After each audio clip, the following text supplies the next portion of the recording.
was a typo, and I'm like, welcome to Two Capes. I'm Jared. I'm here with Robert. What's up, brother? Yo, what up?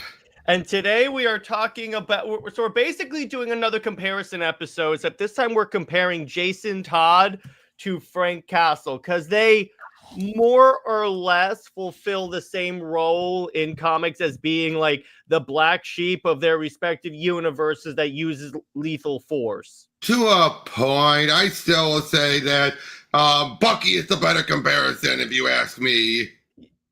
We could talk about him later, but I'm saying that who Jason is closer to is what I mean. Yeah. So the thing about, so let's start with Jason. So Jason was Robin too. I'm recounting for people that somehow don't know the story. Right. And so they did the story called that would later be called The Death in the Family. Yep. And so he was not a popular character at the time. The fans hated him because they were like, because everyone loved Dick Grayson. I have to be clear on that so I don't get clipped. Everyone loved Grayson. Richard. Everyone loved Grayson. And so they were like, what? Well, there was more to it. They were writing him obnoxious. Starling did not help. Starling did not help.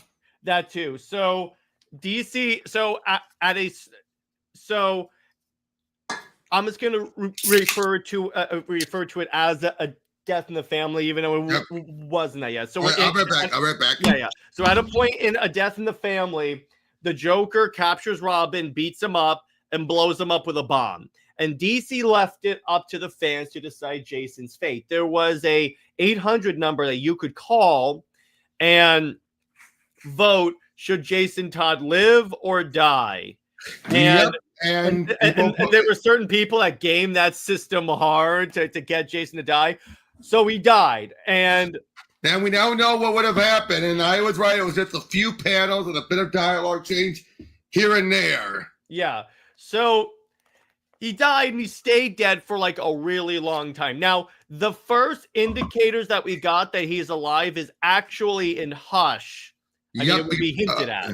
Until beforehand, the most we had for Jason was more teasing and was more people would use it to push him over the edge. Like not long after he died, there was Mud Pack where Halo made an illusion of him. Of course, anytime the Joker would taunt him. Yeah. So then you get this story. And he was supposed to come back. Well, first of all, Loeb was supposed to bring him back, and then they got cold feet. Oh, okay. Yeah. Because for those that don't know, that encounter in Hush ends with it being Clayface. We later find out in Under the Red Hood what happened, and it's that was I gotta be fair though. Where they actually said he looked at it and realized, there is a wiggle room. And his wiggle room was there was a point where they confronted, and then Jason leapt away, and then eventually Batman confronted him, and they said between that point, it was the first time it was Jason, and then swapped the Clayface. There's one problem with that. You know what that is? You mean the way Batman says where he's fighting like Dick Jason the whole time? That was the big issue. It's like, of course, I'm like, it doesn't work, because I'm like, Batman would have said all of a sudden he changed fighting styles. Well, no, to be fair, he didn't fight then after that first part. Remember, he caught up to him. But why would Jason? The bigger thing is why would Jason mimic Dick's fighting style, not his own? Yeah, exactly. So it was kind of weird. So then you get this storyline at the time called Red Hood.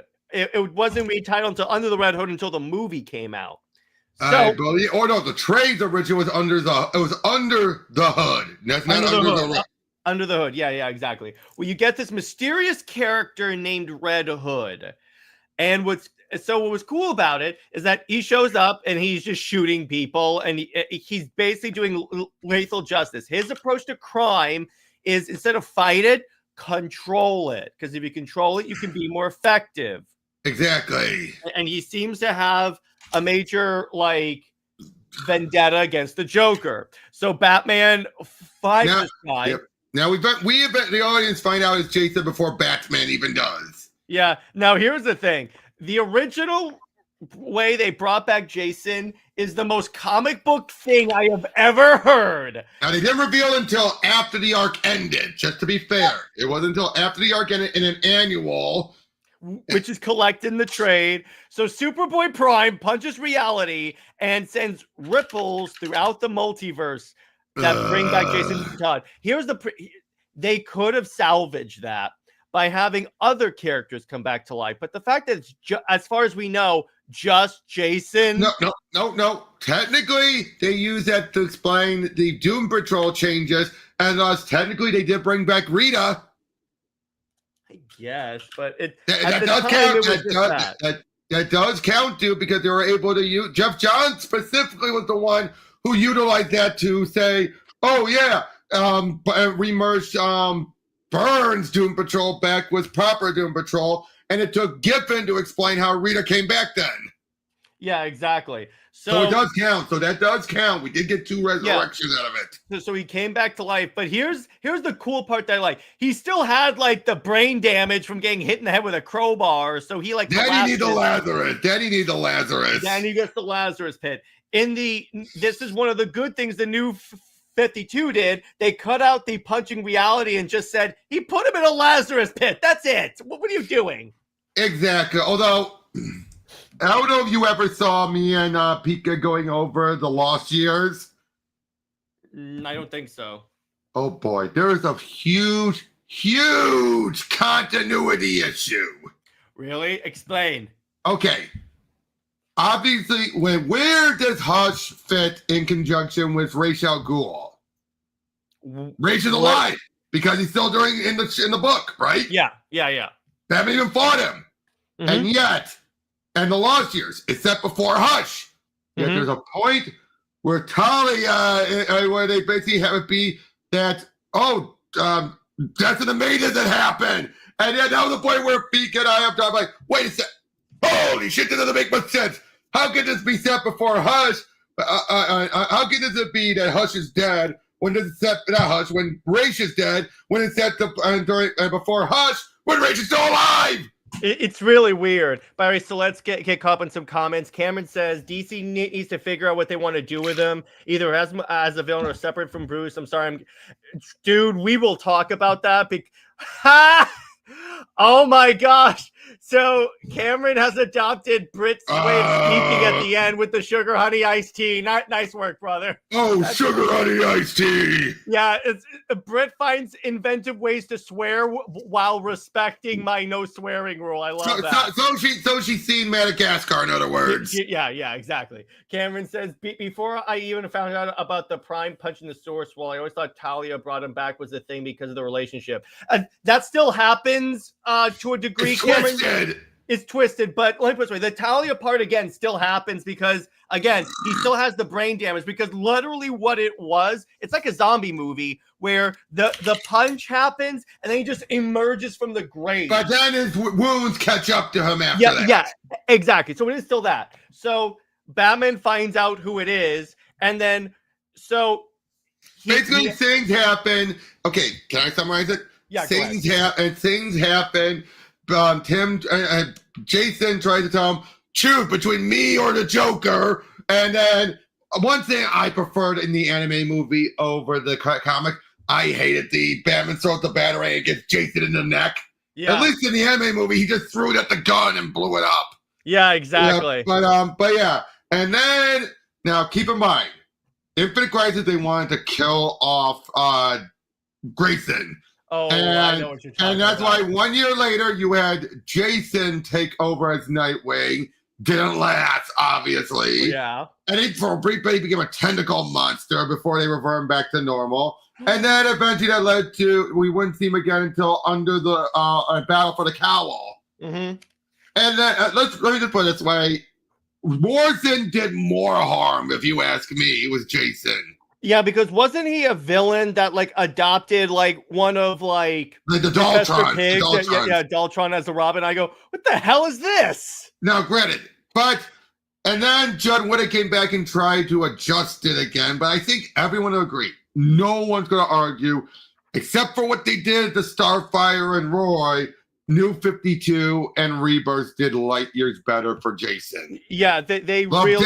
say what you will about Lobdell. He fixed Jason. He really did. So, and again, that Red Hood and the Outlaws, the Dark Trinity book is one of the best Rebirth books I read. Like, it's so solid.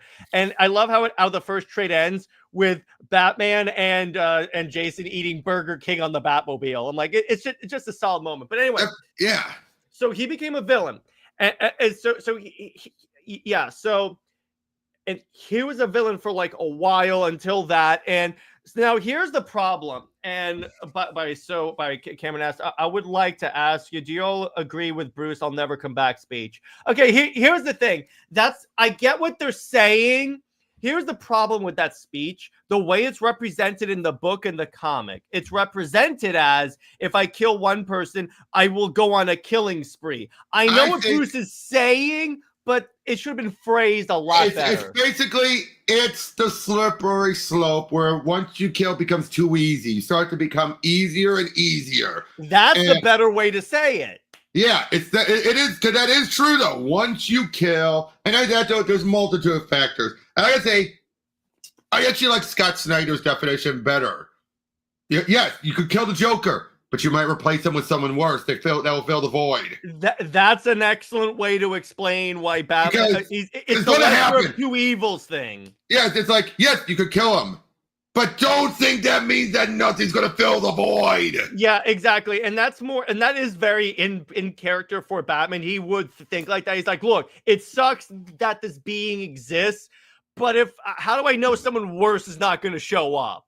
Yeah, and yes, it could get better, but this is Gotham we're talking about here. If it was like Metropolis, I would say, yeah, kill him, because chances are it's going to be a better city. But it's Gotham. Come on. Gotham, something's going to fill the void. I mean, it's like my existence caused the void to change. Yeah, now... Not saying that he created the villains, but Gotham reacted to Batman's coming about. Now, the thing is with Jason, they've kind of gone back. Well, first off, they've kind of made him in some stories an idiot, and I'm bringing up Justice League versus Godzilla, where he's like targeting a bat. He goes, "I'm gonna take the shot." I go, "Jason, don't take the shot. You're just gonna anger it." "No, I'm gonna do it." Boom. That did nothing, and now I angered it. I liked Zdarsky's take with the whole. He was willing to take the sacrifice and yet have a little bit of Lazarus that could only resurrect it within a few seconds to trigger failsafe. That he was the one who felt like, no, Bruce, you can't do it. I've had experience for it. Let me do it. In other words, let me die? Die, but knowing he could come back because of the Lazarus capsule. That's really cool. I like that. Because that's what happened. Because you needed that. Basically, remember, Zur-En-Arrh was in Failsafe's body. Mm-hmm. And it saw it, but even then, Failsafe was still there. And Failsafe was still activated if Batman killed. Mm-hmm. So if you have Zur-En-Arrh in being Batman, in Failsafe would never allow it, would then react if it killed. Yeah. So I liked it. Yeah, I remember reading that. That's actually really cool. But it's like, and even in Hush 2, all of a sudden he's back to wanting to shoot the Joker. That's still foggy because it does feel like there's something else going on. But here's my problem. It seems like Jeff Loeb has a story he wants to tell, and that's fine. That's fine. That's respectable. But it seems like he doesn't care about the continuity and the progression that Jason has had since then. It feels like that. Is that like true? I think he believes he's already justified it with the brain damage, that the fact that even despite the Lazarus bit, there's still too much damage, which makes no sense. But that's never been a thing. So that it'd be one thing if that was set up. Now, again, it could be that this is all a trick, and Jason is trying to like take out Hush instead. We'll see when the storyline concludes. That does seem to be implied. I'm just saying, as it stands now, it doesn't look good. No, Cameron, no. First of all, he has aged since his resurrection. Yeah, he has. It's not like he's emotionally stunted. Even when they did the punching wall thing, he resurrected within weeks after his death. Yeah, exactly. And because he said age properly. You have to have him still age. Because no, DC does acknowledge, even if they've ignored the Lazarus part, they've had acknowledged, even when, including it or ignoring it, Jason has age. So he's going in being stuck mentally. That would only apply if he resurrected now, but he would still be physically that age that he died. He would never have aged up. All right. Sorry, I'm just making a point. No. I have to play the clip. I have to play the clip because it's so rare that I get to play this. Time travel. It's so rare that I get to play that. I mean, it's technically not time, but you get what I mean. Time, I'll take it. So that's Jason Todd, and I think he's that like a lot. Even Damian kind of has this issue where whenever he gets character development, it's like even a reset button. Didn't he like give up his guns as well? Oh yeah, that's where this came right out of nowhere. He shows up with the Joker. He's like, boom. Now, have you read the new issue? Because apparently he even tells Dick, Bruce used a gun on me, and Dick's like, wait, what? So again, something is going on. Something is tricky. Yeah, in an earlier issue. When in the second issue. Yeah, in the previous issue. He did because he thought it was Clayface. Yeah, which I'm like, Batman still wouldn't. Because I think Batman is like, the way it's represented to me with fans, I disagree. I'm like, he will use a gun if he needs to. But okay, it's like what happened in Dark Knight Returns. He'll use a gun to shoot a grappling hook, or he might, if he needs to have to use a gun, one, he would never use it to kill.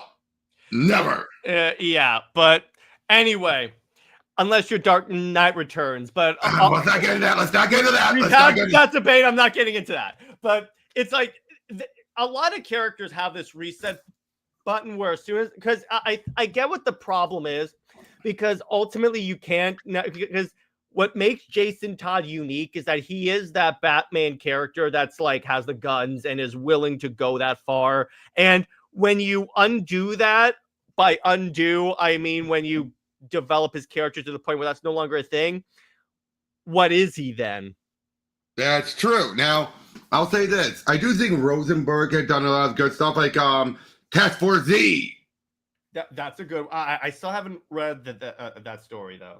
Yeah, and if because that was a good one. It dealt with Jason a lot in that one. Heck, it's the reason why in Secret Six, Deadshot is technically a zombie, kind of. That's confusing. Because remember, you had Catman stab him in the head, and he's like, "I'm okay." Yeah, it's because of all that resin or whatever, that Lazarus resin that they keep using on them. I love Tevia. I forgot Task Force Z was even a thing. Me too. Yeah, but Secret Six is confirmed is still a thing. Yeah. So then we get to the when he was the kid, he never got that far. He never got that far during Under the Hood. No, I think he's talking about kind of when he kind of ran things at the beginning of the story when he said, "Roll with me, or I will just kill all of you." But Black Mask was still in charge, is my point. That's what I'm saying. So Black Mask was still in charge. Sort of. The story kind of goes back and forth. Sorry, I didn't mean to jump in before you read it. I'm sorry. It's all good. It's all good. So now let's go with the Punisher. This is a character that Marvel obviously hates, and they're ashamed that they own it because of how much BS they put the man through. Well, and let's be a case, he's a guy who technically should, by now, doesn't fit. Well, here's the thing. When I talked to Mike Barron about it, he said, yeah, there's a reason why when Mike wrote The Punisher, he kept all that superhero stuff out of it, because he's like, yeah, it doesn't work. The Punisher works if it's a straight, grounded, street-level crime comic. That's why Max worked. That's why Max worked. The Punisher Max worked so well. Yeah, exactly. But the minute you try and like put him in like War of the Realms and such, I'm like, no. As much as I like it, even giving him a War Machine suit kind of goes too far. Yeah, again, there's some interactions where he works, like with Daredevil and everything, or with Spidey. Street level characters. Exactly, but big events, no. And even then, it's basically, I would say, Punisher is an enigma. He's not a paradox, but kind of a paradox of, the entire Marvel universe. Well, here's the thing. It kind of makes the other Marvel heroes look bad because it's like if he let him kill. if he kills people and you guys are diametrically opposed to that for crime, why don't you arrest him? That's why Rucka actually called that out. Yeah, I do like, but I do think it's funny in Civil War when he saves Spider-Man, Cap punches him because he killed a villain. And that was afterward. Well, that was after he saved it. He brought him on board. Yeah. Then he killed. He brought him, and then I love where he, as much of a crazy guy Frank is, he still respects Cap enough that he's like, I'm not going to fight you. Now, the time when that went too far is in Secret Empire, when all of a sudden he's working for Hydra. What? I'm like, I get that it's Cap, and the fact that they're like, oh, Cap promised me that he would bring back my family, and I go, that's not a Frank thing. No, Frank. If there was a story where again someone tried to bring back his family back, and what he do? He gunned them down because he knew they wouldn't want that. Yeah, exactly. So I'm like, no, that doesn't work. So then you get Jason Aaron's run the Punisher. Now, again, we've addressed this many times. It's not entirely. It's not entirely his fault. Because Marvel came to him and said, well, first off, they wanted to change the logo because of certain people that they didn't like using the logo. And that's somewhat understandable. Yeah. But the problem is my thing is, if you don't want to use the character, you don't have to like character assassinate him like that run did. Just don't use him. Cancel the book. It's not like you are contractually obligated to publish Punisher comics. Right. But it's like, because it's like what that series establishes. This I do blame Jason Aaron for. He retcons it that like even as a kid, Frank was like a psychopath that was like this close to killing people, and that he was a super PTSD vet. That's never been a thing. In fact, part of the thing with the Punisher is that he was like this regular family man and stuff. He was a cop and stuff, and then his family's killed by gangs or like however that happens, and then all of a sudden the justice system doesn't work. That's why he becomes the Punisher. He was a law-abiding individual up until that point. Yeah. That's not, no point was that ever brought up. And in fact, I think that's one, now that Marvel's bringing Frank back, I think they're gonna like, it's kind of funny. If you look at the solicits, they use that, they say that Frank's memory has been wiped. You know what's funny about that? Yeah. That seems to me like they're trying to reboot the character without rebooting the character. In other words, getting rid of the psychopathic childhood. Kind of like how they just stealthily undid him being an avenging angel.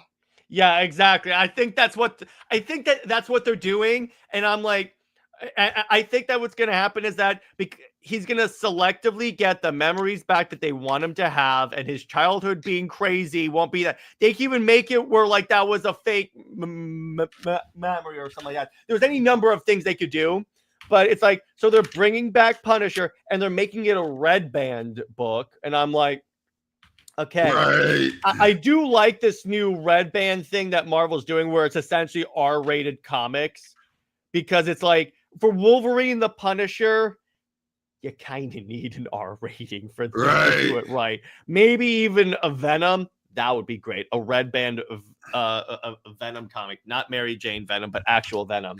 I can't believe I have to say that now. Oh, and also Frank's wife is resurrected and then kills him, and used as a like, I was going to divorce you. Trying to I get what Aaron was doing, trying to reverse what he did in Max. That would be in this version, she was going to be the one who divorced him instead of him for divorcing her.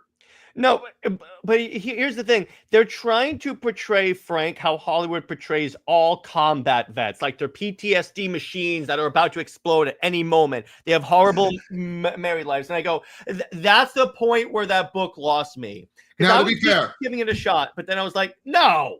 I get, he was in the case of him doing with Max, that gives you can justify he was under what Ennis left him with Punisher Born. Mm-hmm. Where we already knew that. So it's like, and I do also get, you want to ask, a lot of people have lost their families. What's driven Frank so much? And the fact is, going off of Born, Frank was already giving either literally or figuratively sold his soul to the devil. whether there's own mental devil or the real devil that's left up in the air to keep his war going at the sacrifice of his family. Mm-hmm. That was something Ennis set up in Bourne. Yeah, but that's the other thing. Yeah, she was left pregnant again. Yeah. Again, there's so much of that series that not something that could be swept under the rug and just ignored. It's just a bad idea. They can make it so it's not his wife as well. So you can't. Now that I don't think so. They've already made it very clear she was brought back. I don't think so. This is Marvel Comics, the company that made Mary Jane Venom, Robert. Don't underestimate Marvel's ability to do weird stuff. Well, I'm saying I don't think Percy would go that far. Percy's better Again, at that. It depends on if editorial is telling him undo all this bullshit. True. It really depends, because I feel like now this is just one book.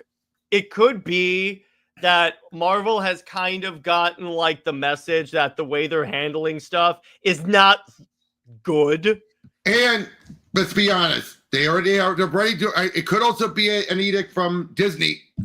Yeah, because let me put it this way: the minute that Frank showed up in Daredevil Born Again and he's getting his own special, I'm like, yeah, they're bringing him back. They're bringing him back in the comics, and sure enough, because because whether or not it's required or not, the comic book companies will reflect the movies, which is the same thing with DC Comics. Now, DC will probably do it more voluntarily. It won't necessarily be like an edict from like WB or James Gunn. I'm saying Marvel has more of the reputation for doing that. Yeah, big time. But yeah, the minute that happened, and they were Look at Kamala. We're gonna make her a mutant again. You got to make her a mutant. Yeah, exactly. I do love, by the way, how in the TV show, the mutant, in the comics, that the Inhumans were supposed to replace the mutants, and now it's reversing. Yep. I just love that. But anyway, it's like, because that's my thing. I'm like, none of this had to work, and none of what they did to Frank had to happen. They could just stop publishing Punisher comics and then say we're taking a break from the character for political reasons or any reason they wanted to. They didn't have to like completely screw it up. Yep. But I'm like, I'm interested to see what they do, and plus it's Percy, and I've thoroughly enjoyed all of his versus series. I mean, I put Spider-Man on my pull list. Spider-Man versus Predator. I'm looking forward to doing that.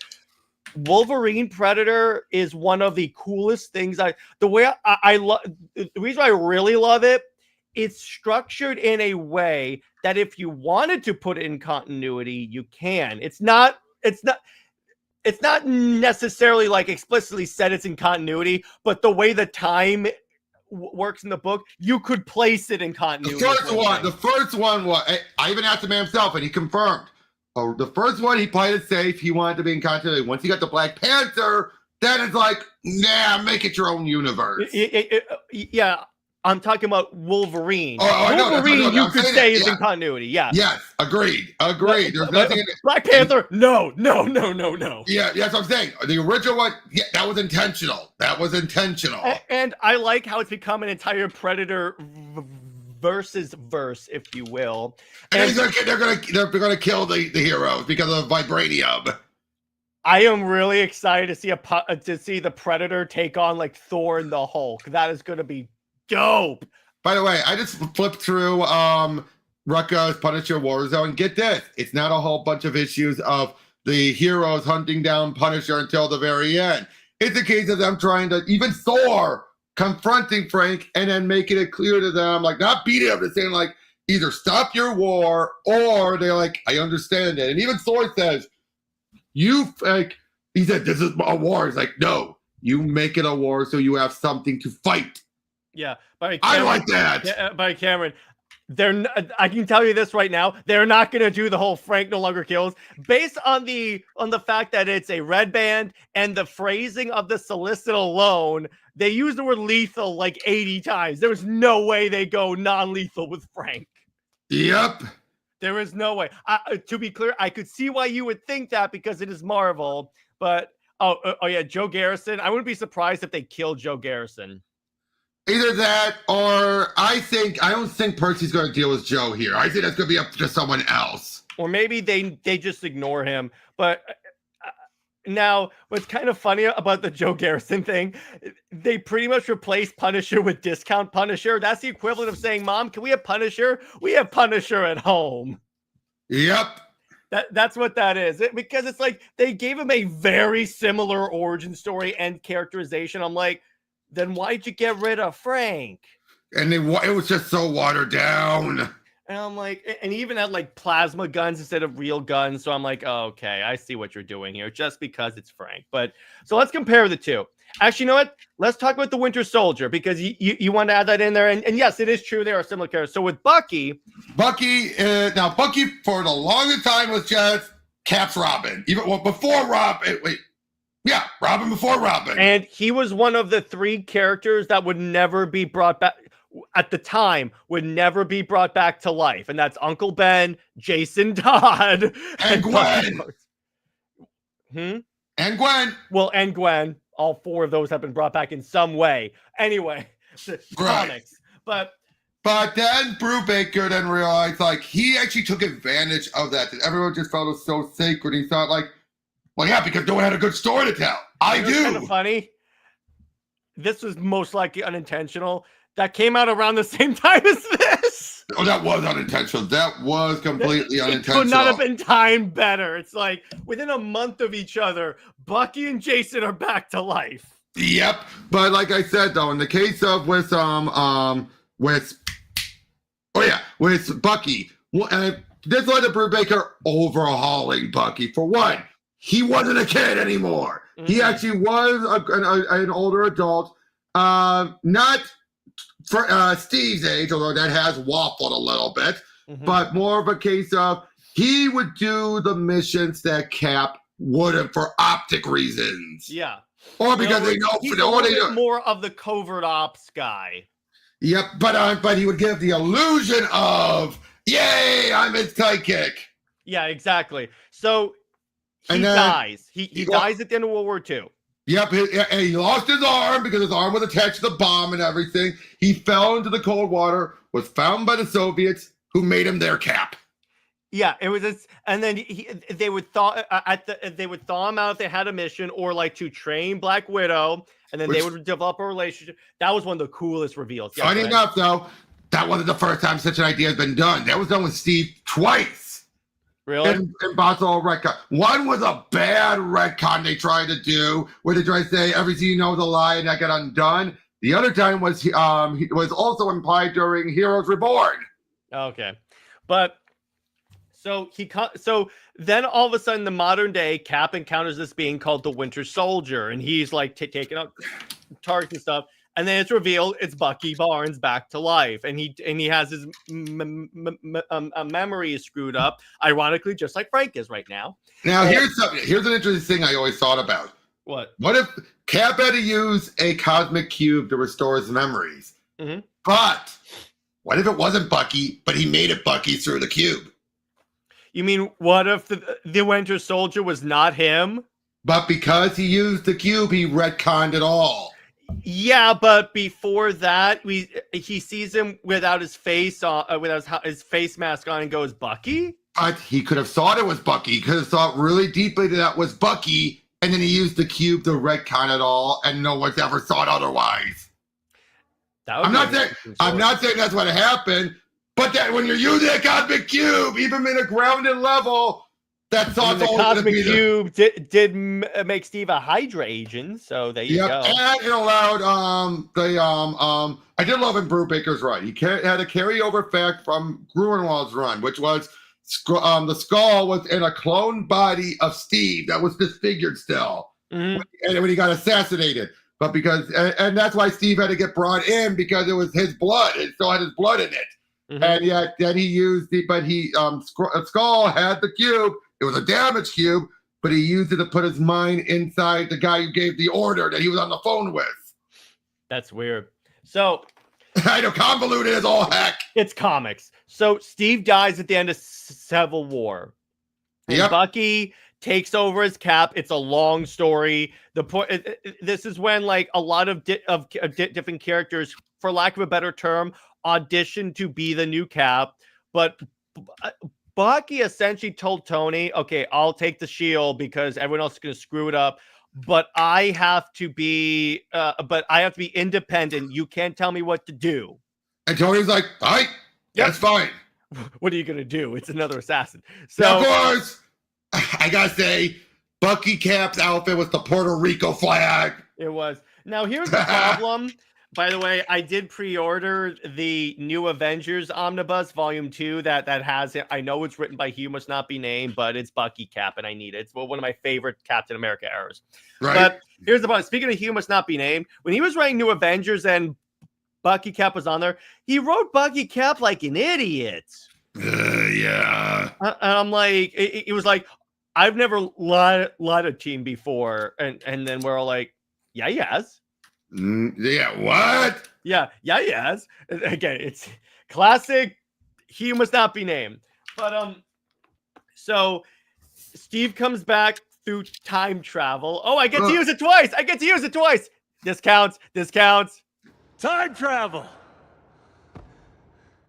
Hey, the first time twice. Yeah. I gotta say, people dog on Ruffalo stuff, but I'm sorry, that is such a Bruce bit to do. That's such a good one. Or like where he comes back as a baby and he goes, "Look, he's back. He'll grow."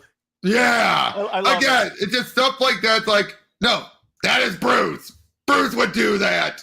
Yeah, but anyway, so Steve comes back by jumping in time. It's comics.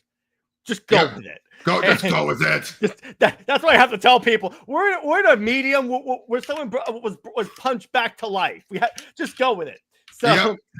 So essentially, it was like Red Skull was actually inhabiting Steve's body, as you said. Yep, a clone body. Yes. Yeah, and then it was repaired at one point because I know there are like images at the end that have. Here's what happened. Here's what happened. Yeah, go ahead. When Sharon shot him during Civil War, she was the one that killed him during Civil War.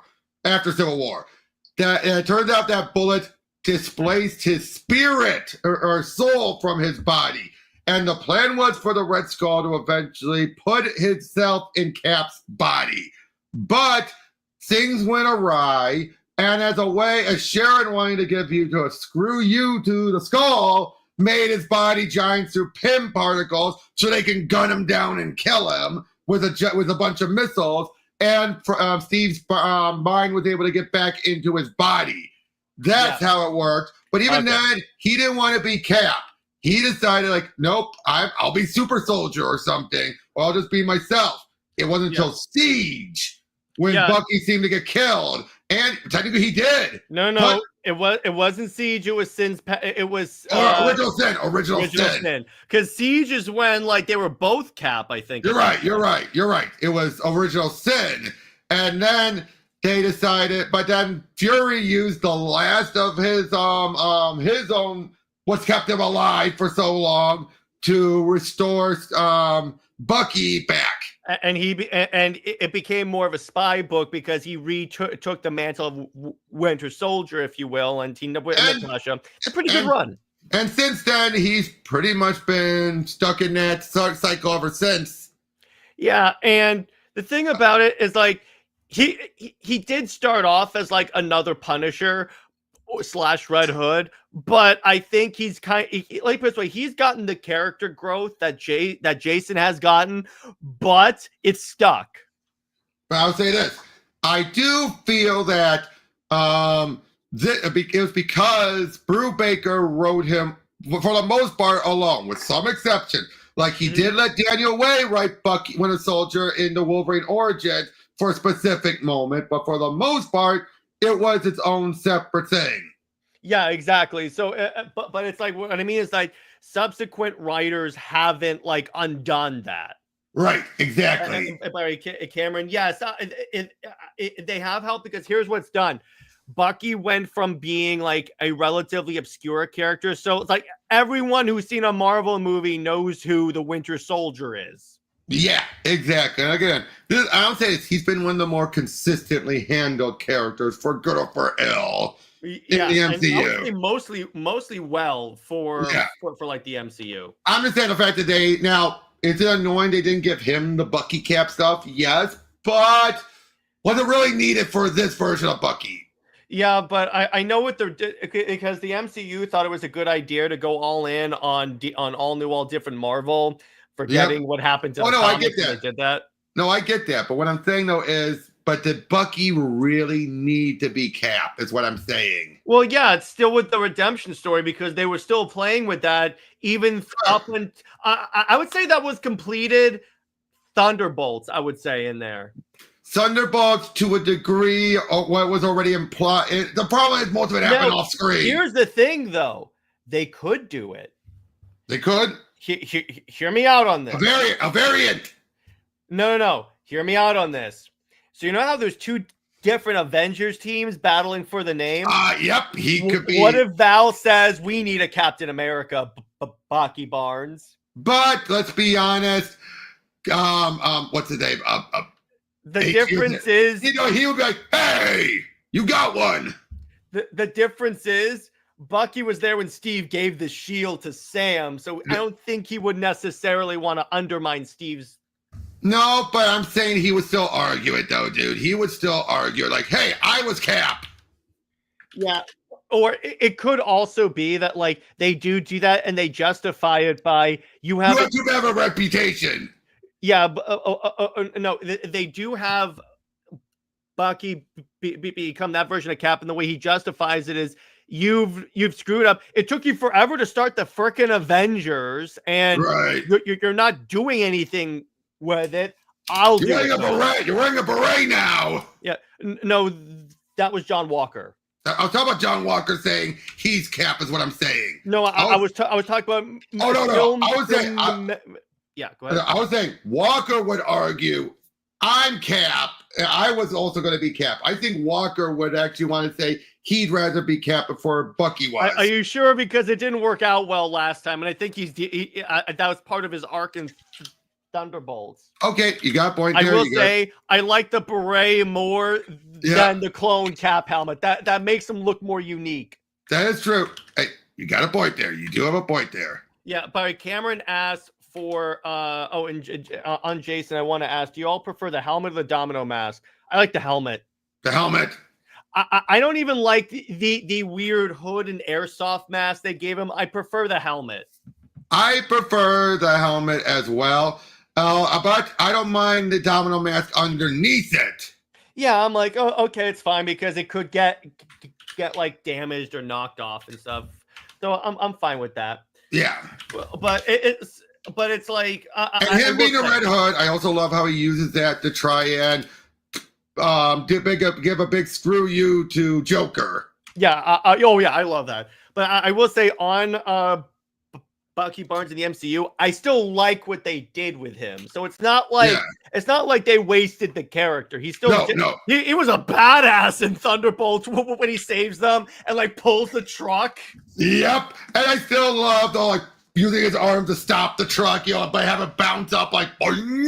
Yeah, where he grabs the winch, digs it into the arm, and then just it like bounces, or now, like I would say. Or like when a car is flying at someone, he just shoulder checks it. That's right. But I would say though, the putting in the dishwasher thing, I have to agree with the actor. What the hell? Yeah, I'm like, okay, it's when even the actor is like, yeah, what's the joke? Yeah, I'm like, why? I got a chuckle in my theater, but I was like, you could just clean it by like cleaning it like you clean a gun. You don't have to put it in the dishwasher. That felt like a he who shall not be named joke. Yes, it does. Oh, yes, it does. Yes, it does. And by Cameron says Jason Todd having a crowbar is kind of much. I kind of agree. But some other versions have done. Like look at Jason in Gotham Knights. He didn't have a crowbar. No, that's true. Okay, you're right. Oh boy, why did they have to make him mystical in that game? Why did they also have to give him, in their own words, Robert, armor-piercing, non-lethal bullets? That is the biggest load I of go, crap. You realize how contradictory that is, right? But I will say this, though. I am not against him as Arkham Knight. I thought it was dumb as it wasn't bad. And I love the honest trailer for Arkham Knight. They go, a young sounding man who knows a lot about Batman and uses guns. If you don't know who this is, welcome to your first Batman story. I love that. Welcome to your first Batman story. Because that's the thing. When I first played it, that was before I knew who Jason Todd was. So it's like replaying it now, and I go, "Oh, this couldn't have been more obvious." And I'm like, "Hello, yeah, hello?" Yeah, exactly. All right, Tevia asks, "Do you prefer Jason with guns or not?" Again, that's the thing. I think they came up with a good explanation for him to drop the guns. Yeah, but again, that gets into that's kind of his defining feature on the Bat family. But it's fine when he's distant from the Bat family. Yeah, it's not good if he's trying to get close with them. Yeah, exactly. And I think most writers want to keep him close to the Bat family. Really? Because they keep doing stuff that distances him from the Bat family. Oh no, that part I agree with, but I think overall, I think I don't think it's a most writers thing, but that's just me. Perhaps. But all in all, which one of these three characters is your favorite? Oh, Jason. I like Bucky. Don't get me wrong, but I'll be honest, I haven't read a lot with him compared to Jason. I like Bucky because of the redemption story he got, particularly in the Brubaker run, because it's like that whole epic story of him trying to like live up to people's expectations as Cap, particularly when they find out who he was before. Oh yeah, that was good. I would say that. Do you have that whole thing going on in the chat, the community thing? Yeah, I do. So movie theater, that's how you get a crowd. The way it works is that you have to keep interacting in the chat, because it's essentially ranking who's like the who although it's really buggy still, because it's like, oh, now he has it. There you go. It doesn't decide like when people are evened out. It just randomizes who gets the top spot. I had 2 number 1s today. Right, but you get what I'm saying, right? Like some cases it just randomizes who gets number 1 if they're the same, number. Yeah, I know. It's weird. But yeah, it's like I've enjoyed a lot of what Bucky has done, particularly in like the Kelly Thompson Black Widow book. That was good. Yep. I added the new Avengers book to my pull list, so I'm excited for that, particularly since it seems that like they put James and Natasha back together. That's new. I'm like, I didn't see that coming. Right. No, that relationship does not work in the MCU. The Natasha one. That's why I like the teasing of things between him and I just forgot her name now. The other widow. Yelena. They teased it. Well, they also hinted at the relationship in Civil War, and she goes, "You could at least recognize me." Oh no, that part I can agree with. Which I'm like, I wish you could have made it a little more overt or something like that. But they didn't go that far. Is what I was trying to say. Yeah, I know, and I'm like, oh, I would have liked it, but they definitely can't do it now that Natasha's dead. So that is the problem with the cinematic universe. When you have too big of a gap between movie releases, and when you keep on going and saying you can cover all plot points when you really can't. Yeah, like let me put it this way: I would have been all for a Winter Soldier, Black Widow, Disney Plus series. That would have been really dope. It's like the spy show and all that stuff, and explores like their past. They can't do it now because again, Natasha. But yeah. Oh, yeah. Exactly. And Cameron brings up, never forget, in the comics, Natasha, Bucky, and Taskmaster were in a room together. That is true. That is true. That is really weird when you think about it. That is true. That is very true. It is very weird.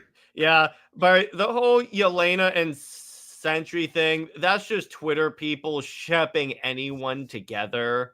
They're more brother sister. They're definitely more. I got more of a bro satisfied than that. Absolutely. There's nothing in there that got romantic. I'm like, nothing. Absolutely. These are the people that ship Diana with Barbara. By the way, I found someone that also ships her with the other Barbara. Oh. Why? I don't know what it is, Robert. Why? I love Anthony Mackie's response when someone asked him about Falcon and the Winter Soldier being a couple. He goes, do you realize it's possible for two men to be just friends, right? You know what? Anthony Mackie might say some dumb stuff, but he also says some really good stuff too. Oh yeah. Oh yeah, 110. There's never been a thing that. Let me put it this way: in the lead up to Cap 4, a lot of stuff that he said was taken out of context by people for grifting purposes. But I'm like, when you actually listen to him, I'm like, yeah, there's no way that like he said what you think he said. Exactly. There's no way if you really pay attention. To be clear, I do like Sam as Cap.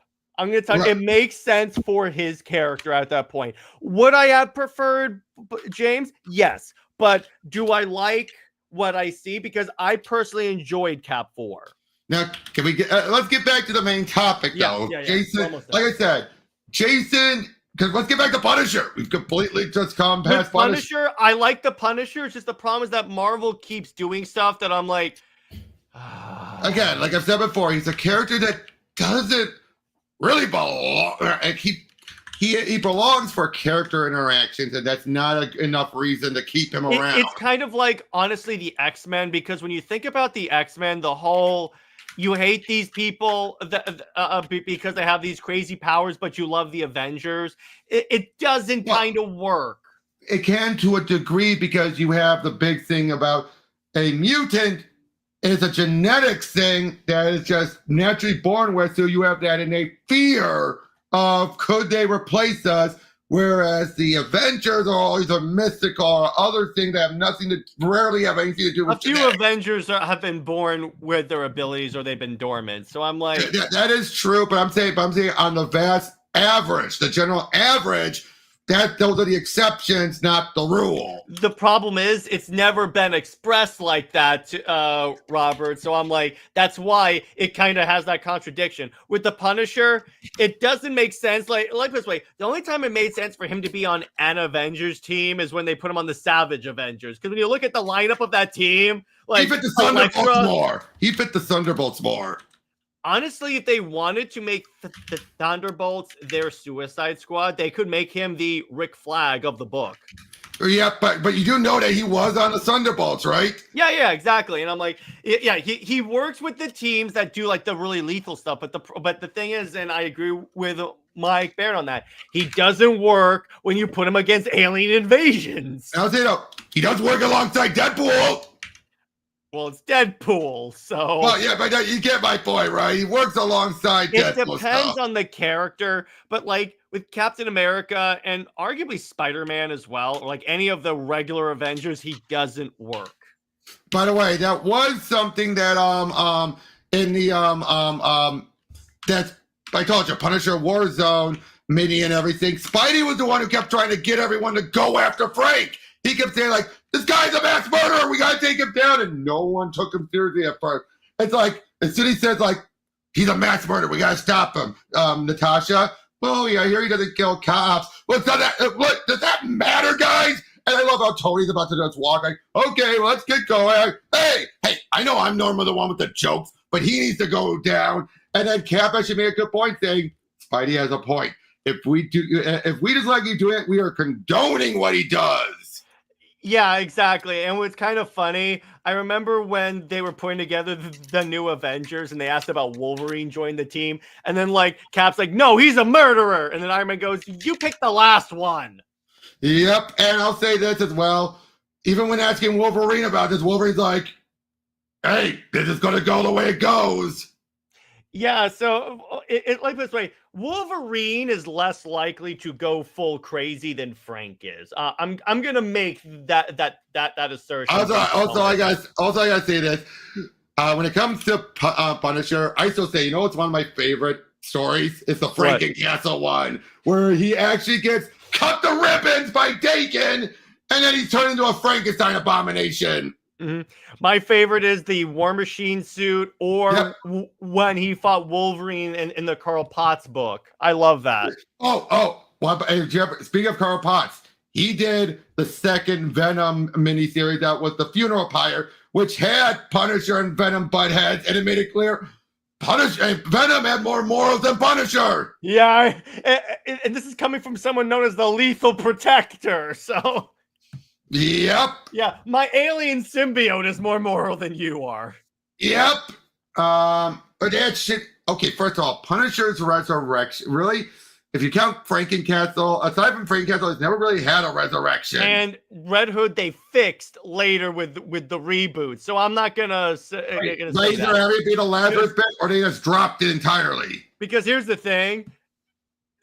Yeah, that's Frankenstein. But the Frankencastle was for a story arc. It was just for a story arc. And with the Red Hood and the Lazarus pit, that makes sense because the Lazarus pit already exists. Why wouldn't they use that? And to be fair, Judd Wayne was just told to include the thing, which I got pointed out was not a Jeff Johns idea. That was a DiDio idea for the punching reality. That sounds like a DiDio idea. Except for Titans, it was Jeff never mentioned Infinite Crisis. That was the Secret Fires and Origins that Marv Wolfman wrote that brought it in. Was that like a desire by DiDio to help Infinite Crisis sell? So he was like, we have this big event, reference it in any book. I think it's that, or it was just one of those little plot devices. They thought, hey, you could use this to undo whatever. Yeah, I remember they kind of did that in Amazon's Attack when they reference Countdown at the same time Amazon's Attack is happening. Yep, but like I said, though, when it comes to Punisher, okay, Jason and Bucky both perfectly fit in their universes. Punisher, like I said, he's the odd duck. He really is. Let's be honest. It's like he's a guy who is so ingrained into Marvel, but it's like times changed with the character. The character changed. I would say this. Early Punisher fit better than later Punisher. Can we agree to that? Yeah. Early Punisher, where he had a bit more morals. Like, this was a Punisher that he felt like if he actually did harm an innocent, he turned himself in. By the way, you know what's my favorite Punisher moment from the comics? It's a moment. It's not even a comic. What? It's when he's DMing a child predator arranging to meet, and then you know what's gonna happen, and I go, "That's this is gonna go." Wait. Let me show you about one of my favorites, and it's right in the Welcome Back Frank story. So hold on, let me find it. Where is it? No, not that one. That's wrong. Marvel Knights. It was right in it was right in the first page. Got it. Hold on. Let me share it.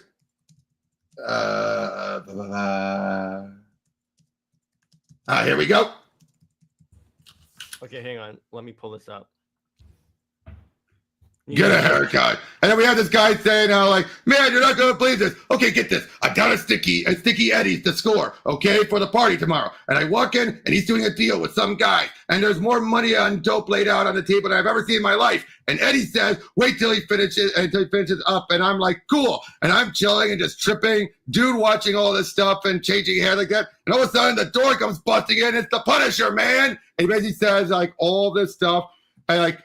And he says he's going to give me one chance. He says to quit using and get a job and stay clean. And he even tells me to cut my hair. He calls me a hippie, Robbie. He says he can find me anywhere. He'll be watching all that garbage, and he turns around and walks out. He walks out. I mean, Mike, man, don't you realize what this means? It means I'm seeing enough product to set up for the rest of our lives. And all you have to do is drive down here and pick me up, Ed. I have to go now, Mike. I love that. That is my favorite because he gave a guy a chance. It's like, okay, I know you were just here to get us the score, nothing more. And the guy just showed who he really was. Yeah, exactly. I love that. Rest in peace, Steve Dillon, the artist. Rest in peace. Yeah. But I think that that's a good place to leave us for this week. It's a great episode talking about 3 amazing characters that deserve more than their respective publishers give them. All 3 of them, really. And but Robert, where can one find you, and what have you got coming on your channel, man? Check out down below for the link. And I just celebrate my 550th lesson. I'm going to have Teladia on tomorrow as we go over Superman True Brit. And then next week, as of this stream, Blackest Night week. All 5 days covering Blackest Night. It was that big of an event, and Pika, Shades, and I covered so much. Yeah, the omnibus is massive. On Monday, we cover the main Mindy. Tuesday, we cover Green Lantern. So Wednesday, we cover Green Lantern Corps. Thursday, we cover the the tie-in miniseries. And then Friday, we cover all the tie-in issues and the resurrected issues. So yeah, I started recording some new ones because I only got 2 others in the can after that. But yeah, it's like we realized if we're covering Blackest Night, it's too big. You gotta do everything in a week. Yeah. So for me, so movie night. So obviously CLD tomorrow. Movie night is going to be Justice League Crisis on 2 Earths. Count me in. Yeah, hell yeah. For Super Wonder Legacy, Britt and I are going to be talking about how the Super Wonder relationship aligns with the original intentions of this, or original themes of the Siegel and Marston's like original run the characters. And then Wonder Woman Wednesday, I'm going to be analyzing Diana's relationship with Zeus, whether or not that's a father relationship or just like a more reverent relationship. What's up? One quick thing I just realized. Did you know that Punisher's the only book that consistently had a parental advisory, even when they didn't have a Max stuff? I'm just looking through and I just noticed, wait, oh my God, there's almost all of the runs up around the 2010s kept saying parental advisory, parental advisory, parental advisory, not for kids. Wow. I'm like, yeah, exactly. Hey, Jimmy, here's your first comic. Punisher kills a child predator. Wait, we did mention one other book. Punisher kills the Marvel Universe. That is just... Garth Ennis really has a major, like, vendetta. Except for Superman. Except for Superman, Batman, and Wonder Woman are the only 3 that he actually likes. More Superman than anyone else. More Superman, but... And he gets him! He gets Superman! That's the funny ironic. thing. Garth Ennis would be the guy you would not expect to get Superman. No, but I think he's one of the people who really gets him better than a lot of others. Like, he's in the upper echelon of truly understanding the guy. Yeah. I wonder if it's because he judges everyone else to Superman. I wonder. I would imagine so. But I just wanted to bring that up. I just wanted to bring that up as an absurd, like, I can't believe they did that. It's all good. Stay heroic, everyone. Remember, Lois Lane is Lois Lane. She belongs to General Zod. Zoe and Max about for life. We will see you later. By the way, that is so much more entertaining now that Robert's a co-host. See you guys later.